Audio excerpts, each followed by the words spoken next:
ধর্ষণের 2টি মামলা এবং 5টি শ্লীলতাহানির মামলা পুলিশে রেজিস্টার্ড হয়।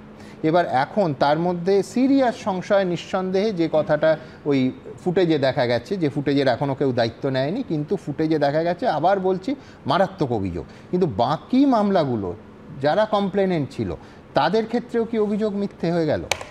আজকে বুঝতে পারেন তো যে এগুলো হওয়ার কারণে, আমি ধরে নিলাম কোথাও ফলস আর কোথাও ফলস না, তাহলে বুঝতে পারেন যে এইগুলোর কারণে যে এই যে আপনারা করেন না, যে বারবার আমরা কেন বলি যে আইনের ফাঁক দিয়ে সব গলে যাচ্ছে, এখানে আইনটা কত জরুরি ছিল। মানে একই জিনিসের দুটো মুখ হয়ে যাচ্ছে, একটাতে আপনারা বলছেন হয়নি, মিথ্যে কথা বলা আছে, আর আরেকটা হওয়ার সঙ্গে সঙ্গে স্টেটমেন্ট দিতে শুরু করে দিলেন, প্রেস কনফারেন্স করতে শুরু করে দিলেন। একদম কিরকম গন্ডগোলের বিষয় হয়ে যাচ্ছে। এটা না সবাই আপনারা ভাববেন 8 জন পুরুষ খুন হয়েছিলেন যাদের ডেড বডি খুঁজে পাওয়া যায়নি, একজনের না দুজনের এখনো, তাহলে এগুলো মিথ্যে কেউ কেন বললেন না, এগুলোর কেন ভিডিও হলো না? সেগুলো বাজার খাবে না সেই কারণে।